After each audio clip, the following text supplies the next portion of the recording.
앞선 리포트에선 대부업계 부실 리스크가 커지며 서민금융 공급 규모가 줄어들고 있다는 소식을 전해드린 바 있습니다. 그러면 결국 급전을 마련하기 위해 불법 사금융 시장으로 가게 될 텐데요. 그 규모가 올해에만 30만 명에 달할 것이라고 합니다. 금융팀의 고현정 기자와 이 이야기 좀 더 나눠보도록 하겠습니다. 어서 오세요. 안녕하세요. 30만 명입니다. 많은 인원인데 이게 돈 구할 곳 없으면 큰일이잖아요. 이런 계산은 어떻게 나오는 겁니까? 네, 먼저 준비된 표를 보시면 최근 대부업체들이 7에서 10등급 그 저신용자들에게 대출을 거의 내주지 않고 있다는 걸 확인할 수 있습니다. 네, 대출 승인율이 12.2%인데요. 4년 만에 절반 수준으로 떨어졌습니다. 네, 그 결과 신용대출 이용자 수도 급감을 하게 되는데 이제 올 상반기에 실제로 이 대출을 받은 분들을 보면 14만 3천 명이 받았습니다.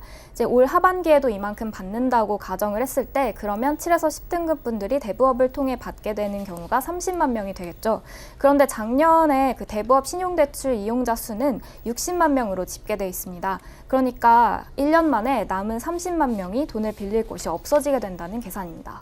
1년 만에 절반 정도가 돈 빌릴 곳이 없어진다. 이건 굉장히 좀 심각한 문제인데 그런데 그것마저도 신용등급 7등급에 대한 대출이라고 하더라고요. 그럼 나머지 분들은 전부 다 어디로 가게 되는 겁니까? 네, 기본적으로 그 대부업 대출이 7에서 10등급을 대상으로 하고 있는데 그중에 50% 이상이 7등급을 대상으로 하고 있습니다. 이제 정부에서 하는 햇살론 등 서민금융 상품조차도 7에서 10등급보다는 주요 그 타겟층이 4에서 6등급이거든요. 올해 또 그러한 경향이 더 심해지면서 8, 9, 10등급이 제도권 내에서 돈을 빌릴 수 있는 방법은 실제로 줄어들고 있다고 확인해 볼 수 있습니다. 네, 이러면 이제 이분들이 어디로 가는지를 조사를 해봤더니 44% 정도는 가족에게 도움을 요청했고 15%는 불법 사금융을 썼다 이렇게 답변을 했습니다.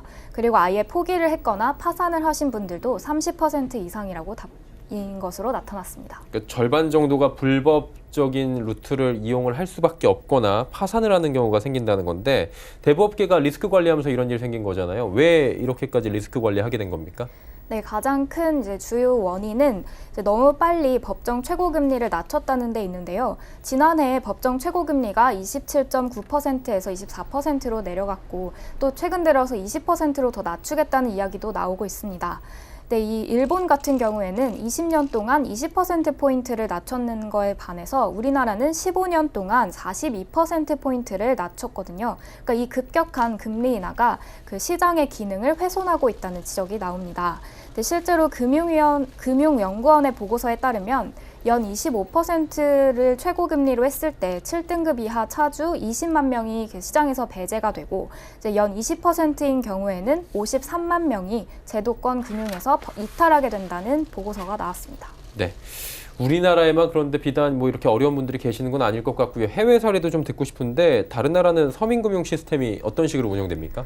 네, 일단 미국의 경우에는 연방 그 차원에서 최고금리 규제를 하고 있지는 않습니다. 네, 주별로 다르긴 한데 뭐 있는 주들의 평균을 따지더라도 36%대고요.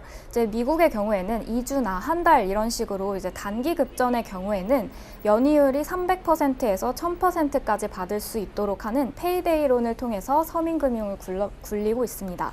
그리고 또 정부에서 최고금리를 일률적으로 관리하는 나라가 전 세계에서 그렇게 많지는 않은데 이제 프랑스나 싱가포르 같은 경우에도 그 금리 수준은 이제 연 29.3% 또는 48%로 우리나라보다 높은 상황입니다. 네, 뭐 선진국이라고 하는 프랑스나 싱가포르 뭐 금융 허브도 우리나라보다 높은 상황인 겁니다.